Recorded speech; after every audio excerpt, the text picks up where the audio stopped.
برطانوی پولیس پیچیدہ سے پیچیدہ کیس حل کر لیتی ہے، مجرم کو زمین کی پاتال سے نکال لاتی ہے، عدالتیں بلا تاخیر فیصلہ سنا دیتی ہیں۔ اس کی ایک اور مثال سارہ شریف قتل کیس ہے۔ 10 سال کی معصوم بچی کو اس کے سگے باپ عرفان شریف، سوتیلی ماں بینش بطول نے بہیمانہ تشدد کرتے ہوئے مار ڈالا تھا۔ ان کی معاونت بچی کے چچا فیصل ملک نے کی۔ سارہ بیلے ڈانسر بننے کا خواب آنکھوں میں سجائے منو مٹی تلے جا سوئی۔ قتل اپنی جگہ بڑا جرم ہے۔ ان لوگوں نے معصوم بچی کو ہلاک تو کر دیا، اس کے بعد سڑنے کے لیے لاش کو وہیں چھوڑ کر پاکستان فرار ہو کر چلے گئے تھے۔ عدالت سارہ کے والد عرفان شریف اور سوتیلی والدہ بینش بطول کو اب 17 دسمبر کو سزا سنائے گی، جبکہ عدالت نے اپنے فیصلے میں عرفان اور بینش بطول کو مجرم قرار دے دیا ہے۔ سارہ کے چچا اور عرفان شریف کے بھائی فیصل ملک کو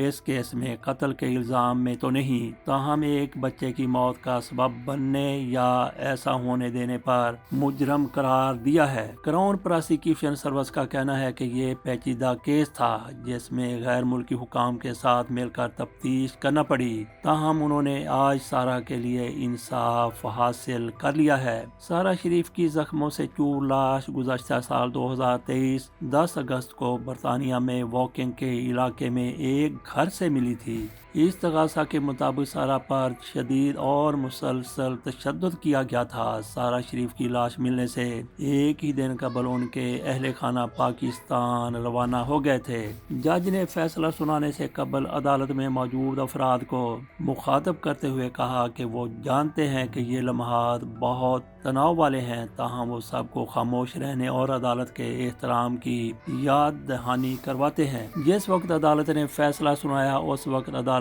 کے کٹہرے میں کھڑی سارہ کی سوتیلی ماں بینش بطول اور سارہ کے چچا فیصل ملک رو پڑے، تاہم سارہ کے والد عرفان شریف بے تاثر چہرے کے ساتھ کھڑے رہے۔ مقدمے کی سماعت کے دوران 6 دن تک سارہ کے والد عرفان شریف نے تمام الزامات سے انکار کیا تھا، تاہم مقدمے کی کارروائی کے 7ویں روز انہوں نے ڈرامائی طور پر اعتراف جرم کر لیا۔ عدالت کے روبرو سارہ شریف کے والد نے اعتراف کیا کہ انہوں نے اپنی بیٹی کو کئی ہفتے تک متعدد بار اور زور طریقے سے تشدد کا نشانہ بنایا۔ انہوں نے کہا کہ سارہ میری وجہ سے مری ہے۔ سارہ کے جسم پر دانتوں اور گرم استری سے آنے والے زخموں کے نشانات بھی پائے گئے۔ کراؤن پراسیکیوشن سروس کی لیبی کلارک نے اپنے بیان میں کہا کہ ہم میں سے کوئی بھی تصور نہیں کر سکتا کہ سارہ کے ساتھ اس کی مختصر زندگی کے آخری چند ہفتوں میں کتنا خوفناک اور شفاقانہ سلوک ہوا۔ سارہ کو لگنے والی چوٹیں بہت خوفناک تھیں۔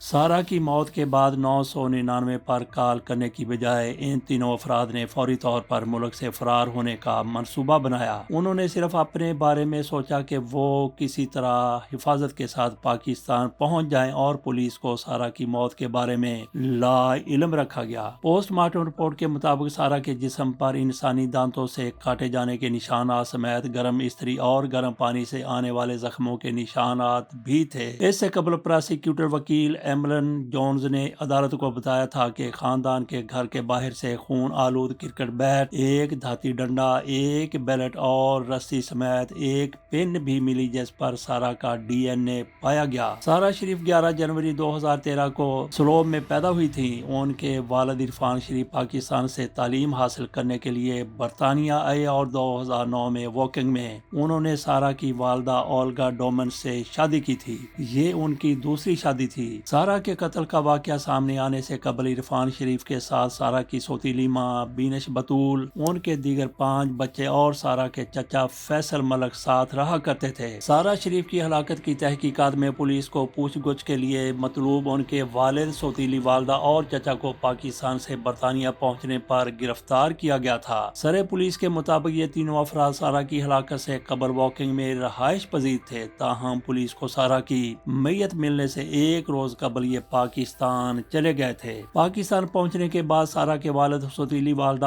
اور چچا روح پوش ہو گئے تھے اور حکام ان کی تلاش میں سرگرداں رہے تھے۔ اسی دوران 5 ستمبر 2023 کو سارہ شریف کے والد اور ان کی سوتیلی والدہ نے اپنے ایک ویڈیو بیان میں کہا تھا کہ وہ برطانیہ میں حکام کے ساتھ تحقیقات میں تعاون کرنے کے لیے تیار ہیں۔ اس فوٹیج میں سارہ کے والد عرفان عرفان خاموش دکھائی دے رہے تھے، جبکہ ان کی سوتیلی والدہ بینش بطول کو ایک نوٹ بک سے پڑھ کر بیان دیتے ہوئے دیکھا جا سکتا تھا۔ سارہ کی سوتیلی والدہ نے اپنے اس ویڈیو پیغام میں سارہ کی موت کو ایک حادثہ قرار دیا تھا اور اس حوالے سے 2 جملوں میں انتہائی مختصر بات کی تھی۔ بینش بطول نے اپنے پیغام میں کہا تھا، ہمارے روپوش ہونے کی وجہ یہ ہے کہ ہمیں ڈر ہے کہ پاکستانی پولیس تشدد کر کے ہمیں مار ڈالے گی۔ اولڈ ہیلی کی عدالت میں جرا کے دوران عرفان شریف نے تسلیم کیا کہ وہ میری وجہ سے مر گئی۔ عدالت میں سماعت سے قبل یہ انکشافات سامنے آ چکے ہیں کہ 2 سال کے عرصے کے دوران سارہ شریف کو گھریلو تشدد کا نشانہ بنایا جا رہا تھا۔ جیورو کو یہ بھی بتایا گیا کہ عرفان شریف کا موقف یہ تھا کہ سارہ کی ہلاکت کی ذمہ دار ان کی اہلیہ بینش بطول تھی، لیکن انہوں نے پولیس کو فون کیا اور جھوٹا اعترافی بیان دیا تاکہ بینش کو بچایا جا سکے۔ مگر سماعت کے دوران بینش بطول کی وکیل کیرولین کاربری کے سوالوں کے جواب دیتے ہوئے عرفان شریف نے غیر متوقع طور پر اچانک کہا کہ میں کچھ کہنا چاہتا ہوں۔ بینش بطول کی وکیل کیرولین کاربری نے سوال کیا کہ کیا آپ تسلیم کرتے ہیں کہ آپ نے کئی ہفتے تک سارہ کو پیٹا؟ عرفان نے جواب دیا، ہاں۔ کیرولین نے پھر سوال کیا کہ 6 اگست کی رات کو آپ نے سارہ کو بری طرح پیٹا تھا؟ ایک بار پھر عرفان کا جواب تھا، جی ہاں۔ جیسے جیسے عرفان شریف کے اعتراف بڑھتے گئے، جیوری میں شامل چند اراکین کے منہ کھلے کے کھلے رہ گئے۔ ایک لمحہ ایسا بھی آیا جب بینش بطول، جو اونچی آواز میں سسکیاں لے رہی تھیں، کمرہ عدالت سے باہر نکل گئیں۔ عرفان شریف نے جیوری کو یہ بھی بتایا کہ ان کی ہی وجہ سے سارہ کے جسم پر فریکچر ہوئے اور انہوں نے کرکٹ بیٹ کے علاوہ دھاتی پول سے بھی سارہ کو پیٹا تھا، جس کے دوران انہیں ٹیپ کی مدد سے باندھا گیا تھا۔ ایک وقفے کے بعد عرفان نے اپنا موقف بدلنے سے انکار کر دیا۔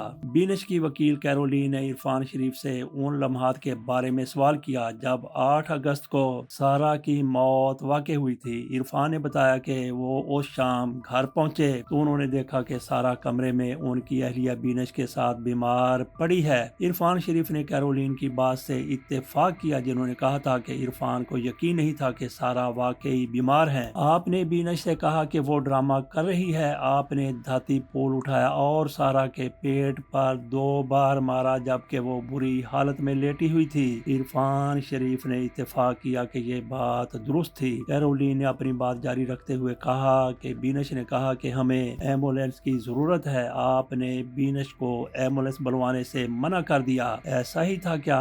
ایک بار پھر عرفان شریف نے ہاں میں جواب دیا۔ ناظرین، یہ پوری کہانی اس فیملی کی آپ کے سامنے رکھ دی، جس نے ایک معصوم بچی کو اس طریقے سے، بہیمانہ طریقے سے، خوفناک طریقے سے، بربریت سے، سفاکیت سے پہلے قتل کیا اور اس کے بعد اس کی لاش کو چھپا دیا۔ دیکھتے ہیں کہ کل پرسوں ان کو برطانوی عدالت کی طرف سے کیا سزا سنائی جاتی ہے۔ ایسے لوگوں کی موت بھی سزا بہت کم ہے، لیکن بدقسمتی سے اور ان لوگوں کی خوش قسمتی سے برطانیہ میں سزائے موت پر پابندی ہے۔ اجازت دیجیے، اللہ حافظ۔